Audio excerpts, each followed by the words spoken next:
În cazul în care nu ți-ai dat seama deja, acesta este un BMW X1, adică cel mai mic SUV din gama producătorului auto bavarez. O mașină care a devenit deja o prezență destul de uzuală pe șoselele din România, în ciuda designului destul de controversat.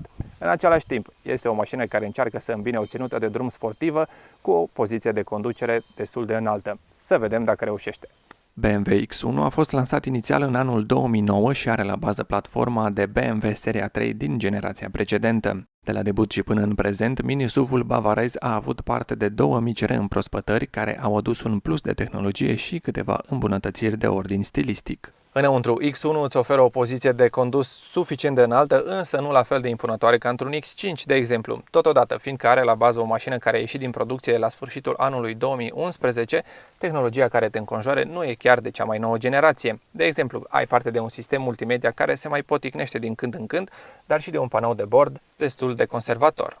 Mai mult, deși este o mașină premium, unele materiale nu sunt chiar de cea mai bună calitate. Totodată, ai parte de un număr suficient de spații de depozitare, aș spune eu. Ai unul aici, în fața schimbătorului de viteze, un loc aici pentru băuturi, mai e un spațiu destul de mare în interiorul cotierei, precum și în uși.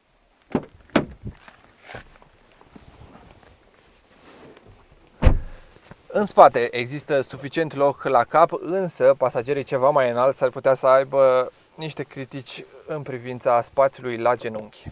Portbagajul are un volum de 480 de litri, cu 20 de litri mai mult decât principalul său rival, Audi Q3. Dacă ai nevoie de mai mult spațiu, poți să rabatezi bancheta din spate cu doar câteva mișcări simple. Ce o să fac eu acum e o prostie. N-a zis nimeni niciodată că mașina asta e făcută pentru așa ceva, pentru ce urmează să fac eu cu ea.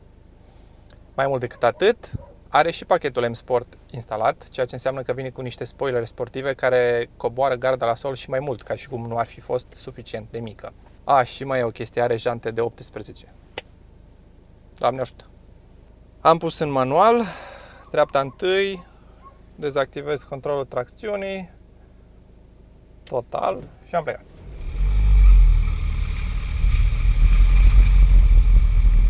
Dacă o să urce unde vreau eu să urc acum, promit că nu mai zic nimic de rău de SUV-uri vreodată.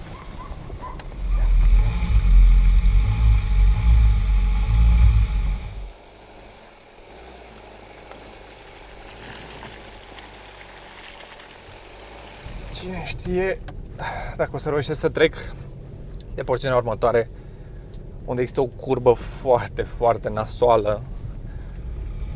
O curbă în care până și un Mitsubishi L200 a avut la un moment dat probleme să urce. Nu știu zău dacă o să reuși să urc aici, fără să stric ceva la mașină.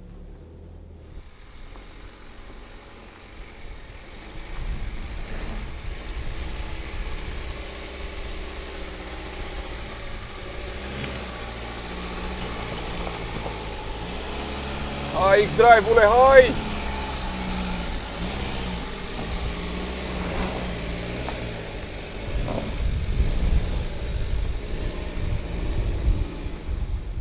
Cred că arăta destul de bine pe cameră.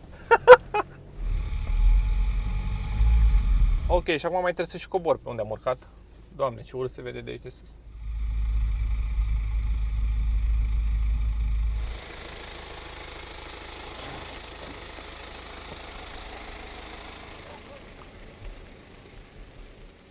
A fost foarte impresionant că am reușit să urc cu acest X1 pe drumul pe care am urcat.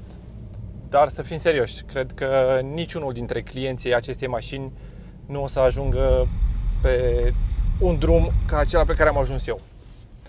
În schimb, există șanse mult mai mari să ajungă pe un astfel de drum de țară, acoperit cu pietriș sau cu pământ, unde mașinuța asta se simte în elementul ei. E minunat, stă excelent, îți dă o senzație foarte puternică de siguranță. Te simți ca și cum ai putea să faci orice și te va ierta. Și e foarte fain că e foarte confortabilă. Și poți să te și joci, fiindcă sistemul de tracțiune integrală îți permite asta. E minunat. Cu toate că, așa cum am văzut, acest micuț X1 se descurcă admirabil pe drumuri de țară acoperite cu pământ sau pietriș și chiar și pe drumuri pe care n-aș fi crezut că aș putea să urc cu mașina asta. Cel mai bine îi stă pe șosea. Aici e locul în care se simte cel mai bine mașinuța asta. Și având în vedere că are la bază o platformă de BMW Seria 3 din generația precedentă, e minunată. Mașina se simte ca și cum ar fi lipită de șosea. Și în cazul acestui model, care e echipat cu un motor diesel de 2 litri care produce 184 de cai putere și cu o cutie automată cu 8 trepte, nu știu ce ai putea să vrei mai mult de la o mașină, sincer să fiu. E extraordinară, e foarte confortabilă, deși am parte aici de pachetul M Sport, care vine cu suspensie sport, scaune sport și jante de 18 inch, plus anvelope Run Flat, care sunt mai dure decât anvelopele standard. Am parcurs un drum de mai bine de 8 ore și m-am dat jos din mașină ca și cum aș fi făcut 50 de kilometri. E extraordinar de confortabilă. La capitolul sportivitate stă și aici foarte bine. Mi-ar fi plăcut să am niște clapete în spatele volanului pentru schimbatul manual al treptelor, însă sunt destul de bucuros să schimb doar cu maneta de aici, de pe canalul median.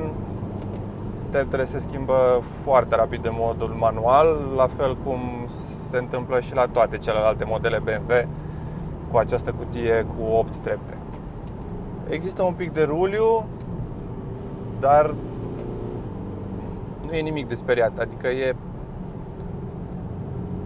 ceva la ce te-ai aștepta de la o mașină care totuși e mai înaltă decât un Seria 3 Break. Și aici ajung în punctul sensibil al acestei mașini, pentru că eu cred că un BMW X1 ar trebui văzut ca un BMW Seria 3 Break un pic mai înalt și un pic mai ieftin decât un BMW Seria 3. Fiindcă prețul începe undeva la 28.000 de euro, cu aproximativ 1.000 de euro mai puțin decât un Seria 3 nou, și cred că merită toți banii. Chiar dacă interiorul nu e la același nivel cu modelele actuale BMW, dar până la urmă te obișnuiești, la fel cum ai face în oricare altă mașină. Nu e nimic deranjant înăuntru, însă felul în care se conduce această mașină e extraordinar. Nu știu, încerc să găsesc ceva rău, dar nu reușesc.